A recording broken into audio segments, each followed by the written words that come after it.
Welcome to economics classes. ನನ್ನ ಹೆಸರು ಸಿದ್ದೇಶ್ ಶಿಲ್ಬಾಳಿ ಅಂತ. ಪ್ರಥಮವಾಗಿ ನನ್ನ ಚಾನಲ್ ನೋಡ್ತಕ್ಕಂಥ ವಿದ್ಯಾರ್ಥಿಗಳು ಸಬ್ಸ್ಕ್ರೈಬ್ ಮಾಡಿ, ಶೇರ್ ಮಾಡಿ ಮತ್ತು ಲೈಕ್ ಮಾಡಿ ಅಂತ ಕೇಳ್ಕೊಳ್ತಾ ಇಂದಿನ ಅರ್ಥಶಾಸ್ತ್ರ ವಿಷಯ ಸ್ಟಾರ್ಟ್ ಮಾಡ್ತಾ ಇದ್ದೀನಿ. ಇಂದಿನ ಅರ್ಥಶಾಸ್ತ್ರ ವಿಷಯ ತೆಗೆದುಕೊಂಡಿರ್ತಕ್ಕಂಥದ್ದು ಇಲ್ಲಿ BA ಸೆಕೆಂಡ್ ಸಮ್ SCPಯಲ್ಲಿ ಬರ್ತಕ್ಕಂಥ ಸಮಗ್ರ ಅರ್ಥಶಾಸ್ತ್ರದಲ್ಲಿ ಬರ್ತಕ್ಕಂಥ ಕುಗ್ಗು ಪ್ರಸರಣ, ಡೆಫ್ಲೇಷನ್ ಅಂತ ಕರಿತೀವಿ. ಇಲ್ಲಿ ಹಿಂದಿನ ಅವಧಿಯೊಳಗೆ ಹಣದುಬ್ಬರ ಅಂದರೆ ಏನಂತ ಹೇಳಿದ್ದೆ. ಇಲ್ಲಿ ಇನ್ನೊಂದು ಬರ್ತಕ್ಕಂಥದ್ದು ಅದರದ್ದು ಇನ್ನೊಂದು ಭಾಗ ಕುಗ್ಗು ಪ್ರಸರಣ. ಇಲ್ಲಿ ಕುಗ್ಗು ಪ್ರಸರಣ ಅಂದ್ರೆ ಏನು ಅರ್ಥ ಮಾಡ್ಕೊಳ್ಳೋದು ಬಹಳ ಮುಖ್ಯ. ಇಲ್ಲಿ ಆರ್ಥಿಕತೆಯಲ್ಲಿ ವಸ್ತುಗಳು ಮತ್ತು ಸೇವೆಗಳ ಸಾಮಾನ್ಯ ಬೆಲೆ ಮಟ್ಟ ದೀರ್ಘವಾಗಿ ನಿರಂತರವಾಗಿ ಇಳುವ ಸ್ಥಿತಿಯನ್ನು ಕುಗ್ಗು ಪ್ರಸರಣ ಅಂತ ಕರಿತೀವಿ. ಅಂದ್ರೆ ಸಾಮಾನ್ಯವಾಗಿ ತೆಗೆದುಕೊಂಡು ಕುಗ್ಗು ಪ್ರಸರಣ ಅಂದ್ರೆ ಬೆಲೆಗಳು ಸತತವಾಗಿ ಇಳಿತಕ್ಕಂಥ ಕ್ರಮಕ್ಕೆ ಕುಗ್ಗು ಪ್ರಸರಣ ಅಂತ ಕರಿತೀವಿ. ಈ ಕುಗ್ಗು ಪ್ರಸರಣದಲ್ಲಿ ಏನಾಗ್ತದೆ, ಹಣದ ಮೌಲ್ಯ ಹೆಚ್ಚಾಗ್ತದ, ಅಂದ್ರೆ ಹಣದ ಕೊಂಡುಕೊಳ್ಳೋ ಶಕ್ತಿ ಹೆಚ್ಚಿರ್ತದ, ಆದ್ರೆ ಬೆಲೆಗಳು ಏನಾಗ್ತಾವ್ರಿ ಬಹಳ ನಿರಂತರವಾಗಿ ಕಡಿಮೆ ಆಗ್ತಾ ಬರ್ತವ. ಮತ್ತು ಹಣ ಕೂಡ ಏನ್ ಮಾಡ್ತದೆ, ಹೆಚ್ಚು ಕೊಂಡುಕೊಳ್ಳೋ ಸಾಮರ್ಥ್ಯವನ್ನು ಹೊಂದಿರ್ತದ, ಅದರ ಬೆಲೆ ಏನಾಗಿರ್ತದೆ ಇಲ್ಲಿ ಸಂಪೂರ್ಣವಾಗಿ ಕಡಿಮೆ ಆಗಿರ್ತದೆ. ಈ ಸಂದರ್ಭದಲ್ಲಿ ಹಣದ ಮೌಲ್ಯ ಹೆಚ್ಚಾಗಿರ್ತದೆ, ಅಂದರೆ ಅದು ಹಣದಿಂದ ಹಿಂದಿಗಿಂತ ಹೆಚ್ಚು ವಸ್ತುಗಳನ್ನು ಖರೀದಿಸಬಹುದಾದ ಒಂದು ಸಾಮರ್ಥ್ಯವನ್ನು ಹೊಂದಿರ್ತದೆ, ಯಾವುದು ಹಣ. ಹಾಗಾಗಿ ಇದಕ್ಕೆ ನಾವು ಕುಗ್ಗು ಪ್ರಸರಣ ಅಂತ ಕರಿತೀವಿ. ಅಂದ್ರೆ ಈಗಾಗಲೇ ಹೇಳಿದೆ, ಸಾಮಾನ್ಯವಾಗಿ ಅಂದ್ರೇನು, ಸತತವಾಗಿ ಬೆಲೆಗಳು ಕಡಿಮೆ ಆಗ್ತಕ್ಕಂಥ ಕ್ರಮಕ್ಕೆ ನಾವಿಲ್ಲಿ ಕುಗ್ಗು ಪ್ರಸರಣ ಅಂತ ಕರಿತೀವಿ. ಇನ್ನು ಕುಗ್ಗು ಪ್ರಸರಣದ ಪರಿಣಾಮಗಳು ಏನೇನು ಕಂಡು ಬರ್ತಾವ ಅಂದ್ರೆ ಎದುರೆದ್ರ ಮೇಲೆ ಕುಗ್ಗು ಪ್ರಸರಣದ ಪರಿಣಾಮ ಕಂಡು ಬರ್ತದ. ಒಂದನೇದು ಗ್ರಾಹಕರ ಮೇಲೆ ಪರಿಣಾಮ. ಅಂದ್ರೆ ಬೆಲೆಗಳು ಇನ್ನೂ ಇಳಿಯಬಹುದೆಂಬ ನಿರೀಕ್ಷೆಯಿಂದ ಗ್ರಾಹಕರು ಖರೀದಿಯನ್ನು ಮುಂದೂಡ್ತಾರೆ. ಇದರಿಂದ ಮಾರುಕಟ್ಟೆಯಲ್ಲಿ ಬೇಡಿಕೆ ಇನ್ನಷ್ಟು ಕಡಿಮೆ ಆಗಬಹುದು ಅಂತ ಹೇಳ್ತಾರೆ. ಅದ್ರದ್ದು ಗ್ರಾಹಕರ ಮೇಲೆ ಕೂಡ ಒಂದು ಪರಿಣಾಮವನ್ನು ಬೀರ್ತದೆ. ಅಂದ್ರೆ ಬೆಲೆಗಳು ಇನ್ನೂ ಕಡಿಮೆ ಆಗ್ತಾ ಅಂದಾಗ ನಾವೇನ್ ಮಾಡ್ತೀವಿ, ಈಗ ಖರೀದಿ ಮಾಡ್ತಕ್ಕಂಥ ಸರಕು ಸೇವೆಗಳು ಮುಂದೆ ಖರೀದಿ ಮಾಡಿದ್ರೆ ಆಯ್ತು, ಅಥವಾ ಮುಂದಿನ ವಾರ ಅಥವಾ ಮುಂದಿನ ತಿಂಗಳು, ಅಂದ್ರೆ ಈ ರೀತಿ ನಾವೇನ್ ಮಾಡ್ತೀವಿ, ಖರೀದಿಯನ್ನು ಮುಂದೂಡ್ತಾ ಬರ್ತೀವಿ. ಇದರಿಂದ ಮಾರುಕಟ್ಟೆಯಲ್ಲಿ ಬೇಡಿಕೆ ಏನಾಗ್ತದೆ, ಮತ್ತಷ್ಟು ಕಡಿಮೆ ಆಗ್ತದೆ. ಹಾಗಾಗಿ ಉತ್ಪಾದಕರ ಮೇಲೆ ಕೆಟ್ಟ ಪರಿಣಾಮ ಬೀರ್ತದೆ, ಗ್ರಾಹಕರ ಮೇಲೆ ಒಳ್ಳೆಯ ಪರಿಣಾಮ ಬೀರ್ತದೆ. ಯಾಕಂದ್ರೆ ಗ್ರಾಹಕರಿಗೆ ಕಡಿಮೆ ಬೆಲೆಗಳಲ್ಲಿ ಸರಕು ಸೇವೆ ಸಿಗುವುದರಿಂದ ಅಲ್ಲಿ ಖರೀದಿ ಪ್ರಮಾಣ ಹೆಚ್ಚು ಮಾಡಬಹುದು. ಓಕೆ, ಆದ್ರೆ ಉತ್ಪಾದಕರ ಮೇಲೆ ಏನಾಗ್ತೈತಿ, ಇದು ಕೆಟ್ಟ ಪರಿಣಾಮ ಬೀರ್ತದೆ. ಯಾಕಂದ್ರೆ ಬೆಲೆಗಳು ಕಡಿಮೆ ಆಗುವುದರಿಂದ ಅಲ್ಲಿ ಬೇಡಿಕೆ ಪ್ರಮಾಣ ಕೂಡ ಅಲ್ಲಿ ನಷ್ಟವಾಗ್ತಕ್ಕಂಥದ್ದು ಕಂಡು ಬರ್ತದೆ ಅಂತ ಹೇಳ್ತಾರೆ. ಎರಡನೇದು ಉತ್ಪಾದಕರ ಮೇಲೆ ಪರಿಣಾಮ. ಅದರಲ್ಲಿ ಉತ್ಪಾದಕರು ತಮ್ಮ ವಸ್ತುಗಳನ್ನು ಕಡಿಮೆ ಬೆಲೆಗೆ ಮಾರಬೇಕಾಗ್ತದೆ. ಲಾಭಾಂಶ ಕುಸಿತದಿಂದ ಅವರು ಉತ್ಪಾದನೆ ಕಡಿಮೆ ಮಾಡ್ತಾರೆ ಅಥವಾ ಕಾರ್ಖಾನೆ ಮುಚ್ಚುವ ಪರಿಸ್ಥಿತಿ ಬರ್ತದ ಅಂತ ಹೇಳ್ತಾರೆ.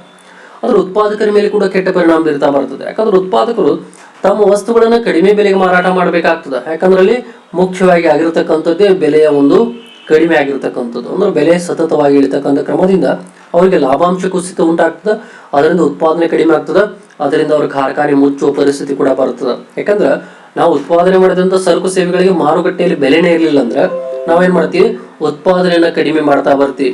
ಅದರಿಂದ ಏನಾಗ್ತದೆ, ಈ ಉತ್ಪಾದಕರ ಮೇಲೆ ಅದು ಕೆಟ್ಟ ಪರಿಣಾಮವನ್ನ ಬೀರ್ತಾ ಹೋಗ್ತದೆ. ಇದು ಎರಡನೇದಾಯ್ತು. ಇನ್ನು ಮೂರನೇದು ಉದ್ಯೋಗದ ಮೇಲೆ ಪರಿಣಾಮ.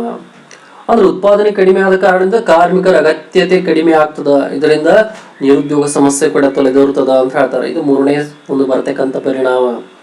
ಉದ್ಯೋಗದ ಮೇಲೆ ಕೂಡ ಕೆಟ್ಟ ಪರಿಣಾಮ ಬೀರ್ತದ. ಯಾಕಂದ್ರೆ ಉತ್ಪಾದನೆ ಮಾಡಿದಂಥ ಸರಕು ಸೇವೆಗಳೊಳಗ ಮಾರುಕಟ್ಟೆಯಲ್ಲಿ ಬೇಡಿಕೆ ಇರಲಿಲ್ಲ ಅಂದ್ರೆ ಆ ಕೈಗಾರಿಕೆಯಲ್ಲಿ ದುಡಿತಕ್ಕಂಥ ಕಾರ್ಮಿಕರ ಸಂಖ್ಯೆ ಕೂಡ ಕಡಿಮೆ ಆಗ್ತಾ ಬರ್ತದೆ. ಯಾಕಂದ್ರೆ ಕೈಗಾರಿಕಾ ಮಾಲೀಕ ಏನ್ ಮಾಡ್ತಾನ್ರಿ, ಕಾರ್ಮಿಕರನ್ನು ಕೂಡ ಕಡಿಮೆಗೊಳಿಸ್ತಾ ಬರ್ತಾನ. ಯಾಕಂದ್ರೆ ತನ್ನ ಕೈಗಾರಿಕೆಯಲ್ಲಿ ಉತ್ಪಾದನೆ ಆದ ಸರಕು ಸೇವೆಗಳ ಒಳಗ ಮಾರ್ಕೆಟ್ ಒಳಗೆ ಯಾವುದೇ ಬೆಲೆ ಇರಲಿಲ್ಲ ಅಂದ್ರೆ ಅಥವಾ ಬೇಡಿಕೆ ಇರಲಿಲ್ಲ ಅಂದ್ರೆ ಏನಾಗ್ತದ್ರಿ, ಕೈಗಾರಿಕೆಯಲ್ಲಿ ಕಾರ್ಮಿಕರಿಗೆ ಕೂಲಿ ಕೊಡುವುದು ಅಥವಾ ಕಾರ್ಮಿಕರಿಗೆ ಕೊಡತಕ್ಕಂಥ ವೇತನ ಕೂಡ ಏನಾಗ್ತೈತೆ ಅವಂಗ ಅಲ್ಲಿ ಭಾರವಾಗ್ತಾ ಬರ್ತದ. ಇದರಿಂದ ಏನ್ ಮಾಡ್ತಾನವ, ನಿರುದ್ಯೋಗ ಅಲ್ಲಿ ಉದ್ಯೋಗಗಳಲ್ಲಿ ಇರ್ತಕ್ಕಂಥ ಕಾರ್ಮಿಕರನ್ನ ಕಡಿಮೆಗೊಳಿಸ್ತಾ ಬರ್ತಾನ, ಅಂದ್ರೆ ಉದ್ಯೋಗದಿಂದ ತೆಗೆದು ಹಾಕ್ತಾ ಬರ್ತಾನ. ಇದರಿಂದ ನಿರುದ್ಯೋಗ ಸಮಸ್ಯೆ ಕೂಡ ಇಲ್ಲಿ ತೀವ್ರವಾಗಿ ಕಂಡು ಬರ್ತದೆ. ಅದಕ್ಕೂ ಮುಖ್ಯ ಕಾರಣ ಯಾವ್ದ್ರಿ, ಈ ಬೆಲೆ ಕಡಿಮೆ ಆಗಿರತಕ್ಕಂಥ ಕುಗ್ಗು ಪ್ರಸರಣ.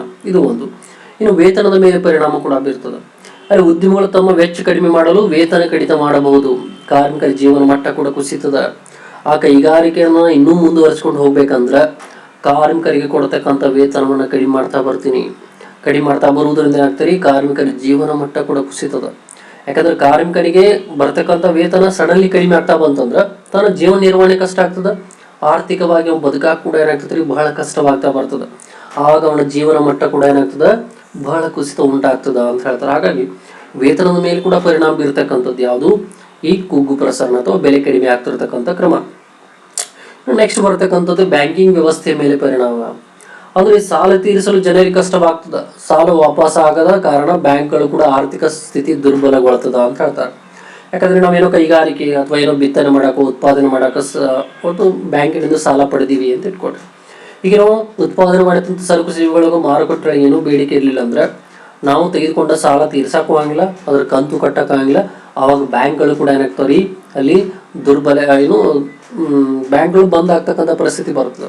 ಬ್ಯಾಂಕ್ಗಳು ಕೂಡ ಏನಾಗ್ತಾರೆ, ಮುಚ್ಚುವ ಪರಿಸ್ಥಿತಿ ಕೂಡ ಬರ್ತದೆ. ಯಾಕಂದ್ರೆ ಬ್ಯಾಂಕ್ಗಳಿಗೆ ಕೊಟ್ಟಂತ ಸಾಲಕ್ಕೆ ಮರು ಹಣ ಬರಲಿಲ್ಲ ಅಂದ್ರೆ ಬ್ಯಾಂಕ್ಗಳು ಏನಾಗ್ತಾವ್ರಿ, ಅಲ್ಲಿ ಅನಿವಾರ್ಯವಾಗಿ ಬಂದ್ ಆಗೋ ಪರಿಸ್ಥಿತಿ ಬರ್ತದೆ. ಬ್ಯಾಂಕ್ ವ್ಯವಸ್ಥೆ ಮೇಲೆ ಕೂಡ ಇದು ಕೆಟ್ಟ ಪರಿಣಾಮ ಬೀರ್ತಕ್ಕಂಥದ್ದು ಕಂಡು ಬರ್ತದ ಅಂತ ಹೇಳ್ತಾರೆ.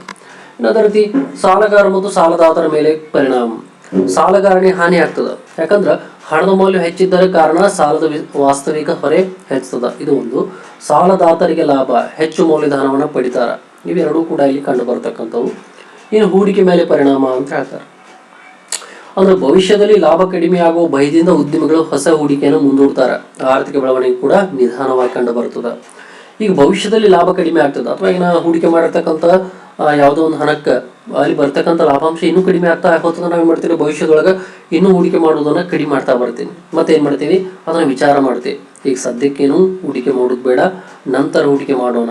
ಯಾವಾಗ ಹೂಡಿಕೆ ಮಾಡ್ತೀವಿ, ಬೆಲೆ ಚೇತರಿಕೆಗೊಂಡಾಗ ನಾವು ಹೂಡಿಕೆ ಮಾಡ್ತೀವಿ. ಯಾಕಂದ್ರೆ ಲಾಭಾಂಶ ಅನ್ನೋದು ಬರ್ಬೇಕು ನಮಗೆ ಲಾಭಾಂಶ ಕಡಿಮೆ ಆಗ್ತಾ ಬಂತಂದ್ರೆ ಅಲ್ಲಿ ಆರ್ಥಿಕ ಬೆಳವಣಿಗೆ ಕೂಡ ನಿಧಾನಗತಿ ಹಾಕೊಂಡು ಬರ್ತದೆ. ಯಾಕಂದ್ರೆ ಹೂಡಿಕೆ ಮಾಡಿರ್ತಕ್ಕಂಥ ಹಣಕ್ಕೆ ಸರಿಯಾದ ಲಾಭ ಬರ್ತಾ ಹೋಯ್ತು, ಓಕೆ, ಹೂಡಿಕೆ ಮಾಡೋಕೆ ಏನು ಅಭ್ಯಂತರ ಇಲ್ಲ. ಅದನ್ನು ಹೂಡಿಕೆ ಮಾಡಿರ್ತಕ್ಕಂಥ ಹಣಕ್ಕಿಂತಲೂ ಕಡಿಮೆ ಲಾಭಾಂಶ ಬರ್ತಾ ಹೋತಂದ್ರೆ ನಾವೇನು ಮಾಡ್ತೀವಿ, ಇವಾಗ ಹೂಡಿಕೆಯನ್ನು ಮುಂದೂಡ್ತೀವಿ. ಮುಂದೆ ಯಾವಾಗಾದ್ರೂ ಹೂಡಿಕೆ ಮಾಡಿದ್ರೆ ಆಯ್ತು. ಅದು ಯಾವಾಗ ಕಂಡು ಬರ್ತದೆ, ಬೆಲೆ ಚೇತರಿಕೆ ಕಂಡಾಗ ಹೂಡಿಕೆ ಮಾಡಿರ್ತಕ್ಕಂಥದ್ದು ಕಂಡು ಬರ್ತದೆ. ಈಗ ಇಲ್ಲಿ ಕಂಡು ಬರೋದ್ರಿಂದ ಆರ್ಥಿಕ ಬೆಳವಣಿಗೆ ಕೂಡ ನಿಧಾನಗತಿಯಾಗಿ ಕಂಡು ಬರತಕ್ಕಂಥದ್ದು ಅಂತ ಹೇಳ್ತಾರೆ. ಒಳ್ಳೆಯದು. ಇನ್ನು 8ಕ್ಕೆ ಬರ್ಕೊಂಡು ಸರ್ಕಾರದ ಆದಾಯದ ಮೇಲೆ. ಅಂದ್ರೆ ವ್ಯಾಪಾರ ಕುಸಿತದಿಂದ ತೆರಿಗೆ ಸಂಗ್ರಹಣೆ ಕಡಿಮೆ ಆಗ್ತದ, ಸರ್ಕಾರಕ್ಕೆ ಅಭಿವೃದ್ಧಿ ಕಾರ್ಯಗಳಿಗೆ ಹಣಕಾಸು ತೊಂದರೆ ಉಂಟಾಗ್ತದ ಅಂತ ಹೇಳ್ತಾರೆ. ಯಾಕಂದ್ರೆ ಬೆಲೆಗಳು ಸತತವಾಗಿ ಕಡಿಮೆ ಆಗ್ತಾ ಬಂದ್ಬಿಟ್ಟು ಅಂದ್ರೆ ಒಂದು ವ್ಯಾಪಾರ ಕೂಡ ಕಡಿಮೆ ಆಗ್ತದೆ, ಲಾಭಾಂಶ ಕಡಿಮೆ ಆಗ್ತದೆ, ಸರ್ಕಾರಕ್ಕೆ ಹೋಗ್ತಕ್ಕಂಥ ತೆರಿಗೆ ಸಂಗ್ರಹಣಾ ಪ್ರಮಾಣ ಕೂಡ ಕಡಿಮೆ ಆಗ್ತದೆ. ಅದರಿಂದ ಸರ್ಕಾರಕ್ಕೆ ಹಣಕಾಸು ಇಲ್ಲದೆ ಇರತಕ್ಕಂಥ ಸಂದರ್ಭದಿಂದ ಯಾವುದೇ ರೀತಿಯ ಅಭಿವೃದ್ಧಿ ಕಾರ್ಯಗಳನ್ನು ಕೈಗೊಳ್ಳೋದಕ್ಕೆ ಸಾಧ್ಯ ಆಗಂಗಿಲ್ಲ, ತೊಂದರೆ ಉಂಟಾಗ್ತದೆ. ಯಾಕಂದ್ರೆ ಮುಖ್ಯವಾಗಿ ಬೇಕಾಗಿದ್ದೆ ಹಣಕಾಸು. ಅದು ಬರ್ತಕ್ಕಂಥ ತೆರಿಗೆ ಮೂಲಕ ಬರ್ತಕ್ಕಂಥ ಹಣ ಹೆಚ್ಚಿರ್ತದೆ. ಈ ತೆರಿಗೆ ಪ್ರಮಾಣ ಕಡಿಮೆ ಆಗ್ತಾ ಬಂದಂದ್ರೆ ಸರ್ಕಾರಕ್ಕೆ ಯಾವುದೇ ರೀತಿಯ ಅಭಿವೃದ್ಧಿ ಕಾರ್ಯಗಳನ್ನು ಕೈಗೊಳ್ಳಾಕ ಹಣಕಾಸಿನ ತೊಂದರೆ ಕೂಡ ಉಂಟಾಗ್ತದ ಅಂತ ಹೇಳ್ತಾರೆ. ಇದು ಒಂದು. ಇನ್ನು ಲಾಸ್ಟ್ ಒನ್, ಆರ್ಥಿಕ ಮಂದಸ್ಥಿತಿ ಅಂತ ಹೇಳ್ತಾರೆ. ಇಲ್ಲಿ ಕುಗ್ಗು ಪ್ರಸರಣದ ಆರ್ಥಿಕತೆಯನ್ನು ಮಂದಸ್ಥಿತಿಗೆ ದಿಕ್ಕಿಗೆ ತಳ್ಳುತ್ತದೆ. ಯಾಕಂದ್ರೆ ಉತ್ಪಾದನೆ, ಉದ್ಯೋಗ ಮತ್ತು ಆದಾಯ ಎಲ್ಲ ಕೂಡ ಕುಸಿತ ಉಂಟಾಗ್ತಿದೆ. ಅದಕ್ಕೆ ಮುಖ್ಯ ಕಾರಣ ಯಾವ್ದ್ರಿ, ಕುಗ್ಗು ಪ್ರಸರಣ. ಬೆಲೆಗಳು ಸತತವಾಗಿ ಕಡಿಮೆ ಆಗ್ತಾ ಹೋದು ಅಂದ್ರೆ ಉತ್ಪಾದನೆ ಕಡಿಮೆ ಆಗ್ತದೆ, ಉದ್ಯೋಗಾವಕಾಶಗಳು ಕಡಿಮೆ ಆಗ್ತಾವೆ, ಆದಾಯ ಕಡಿಮೆ ಆಗ್ತದೆ, ಜನರ ಜೀವನ ಮಟ್ಟ ಕೂಡ ಅಲ್ಲಿ ಇನ್ನು ಕಾರ್ಮಿಕರ ಜೀವನ ಮಟ್ಟ ಕೂಡ ಅಲ್ಲಿ ಕುಸಿತ ಉಂಟಾಗ್ತದೆ. ಇದರಿಂದ ಏನಾಗ್ತದ್ರಿ, ಆರ್ಥಿಕ ಪರಿಸ್ಥಿತಿ ಬಹಳ ಹದಗೆಡುವ ಪರಿಸ್ಥಿತಿ ಕೂಡ ಕಂಡು ಬರ್ತದ ಅಂತ ಹೇಳ್ತಾರೆ. ಈ ರೀತಿಯಾಗಿ ಬರ್ತಕ್ಕಂಥವೆಲ್ಲವೇನ್ರಿ ಕುಗ್ಗು ಪ್ರಸರಣದ ಅರ್ಥ ಮತ್ತು ಕುಗ್ಗು ಪ್ರಸರಣದ ಪರಿಣಾಮಗಳು. ಇದು ಸಂಕ್ಷಿಪ್ತವಾಗಿ ನಾ ಕೊಟ್ಟಂತ ಮಾಹಿತಿ ನಿಮಗೆ ಉಪಯುಕ್ತ ಆಗ್ತೈತಿ ಅನ್ಕೊಳ್ತಾ ನನ್ನ ವಿಷಯವನ್ನು ಇಲ್ಲಿಗೆ ಮುಕ್ತಾಯಗೊಳಿಸ್ತಿದ್ದೀನಿ. ಎಲ್ಲರಿಗೂ ಧನ್ಯವಾದ.